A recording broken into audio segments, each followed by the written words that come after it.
To anybody visiting Baghdad, there is one iconic location that they just have to pay a visit to. It's called the Crossed Swords. The swords are a pair of triumphal arches placed at either end of a military parade ground. The parade ground was built by Saddam Hussein to commemorate the Iran-Iraq War. By the time the war had finished in 1988, it had claimed 500,000 dead between the both sides and countless casualties. It's a magnet for a photo op.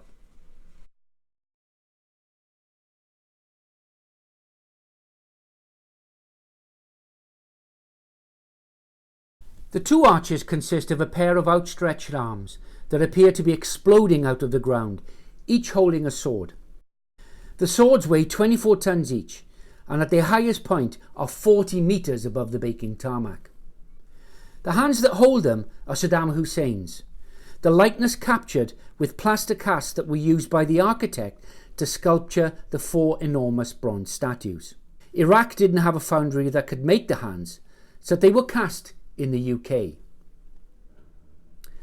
Scattered at the base of the hands are a total of 5,000 Iranian helmets taken from the fallen on the battlefield.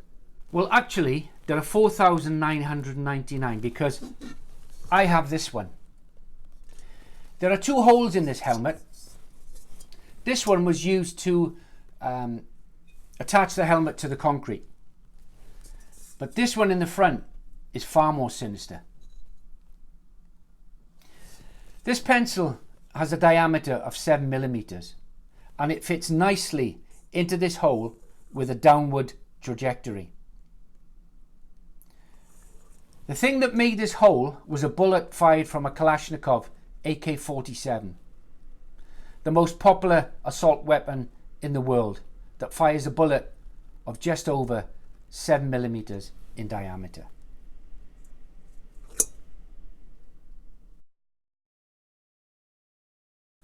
Now, what is not commonly known is that Saddam had rows of the helmets placed in concrete directly beneath the arches, so that just about this much of the helmet was showing above the concrete. He did this so that when his soldiers marched on and off the parade square, they were directly walking over the helmets of the dead Iranian soldiers. Now, in the West, the shoe is just a benign item of clothing, but in Arab culture, it takes on a whole different meaning. The shoe is in contact with the dirt and is associated with the foot and is considered to be very dirty. You won't see Arabs wear shoes in the house, and you certainly won't see them wear shoes in the mosque. So hitting somebody with a shoe shows that the victim is considered to be even lower than the shoe itself. Do you remember this?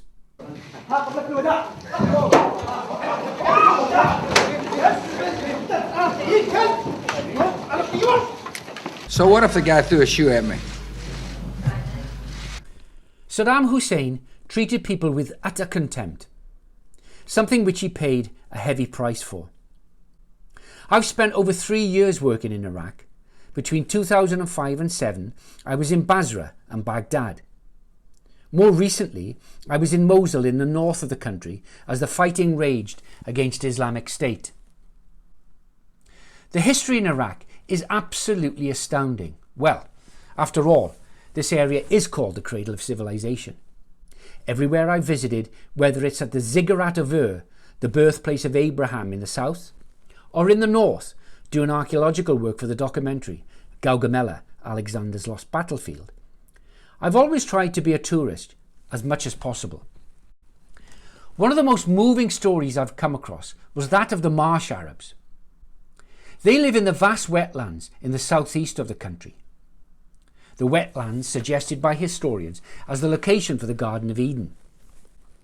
The Marsh Arabs suffered badly in the aftermath of the failed Basra uprising of 1991, just after the First Gulf War, and were brutally persecuted by Saddam's regime right up until the end of the Second Gulf War. The president actually altered the course of the mighty Tigris River in order to deny them of its life-giving water. I met Marsh Arab tribal elders on several occasions, and they feature heavily in my first novel, Damascus Redemption. Damascus Redemption is a parallel story set in Iraq 2007 and at the time of the Third Crusade in 1191. Action-packed, full of twists and turns, and historically accurate. Well, as accurate as it can be, because it is a story after all. Or is it? And you know what? Unlike a lot of the books that are written by ex-soldiers nowadays, there's not a ghost writer in sight. It's been likened to Andy McNabb's Bravo 20 meets Dan Brown's Da Vinci Code. It's available on Amazon, where you can see a load of other reviews, and you can get it as a Kindle download or a paperback. Ideal present. And as for me, I'm going to keep on working and writing about these challenging locations. My next book, which is near completion, is about looking for the tomb of Alexander the Great in Afghanistan. And I've got some seriously interesting projects lined up for 2020. So stay in touch. Press like and subscribe to the YouTube channel. And don't forget to visit my website. Have a good one.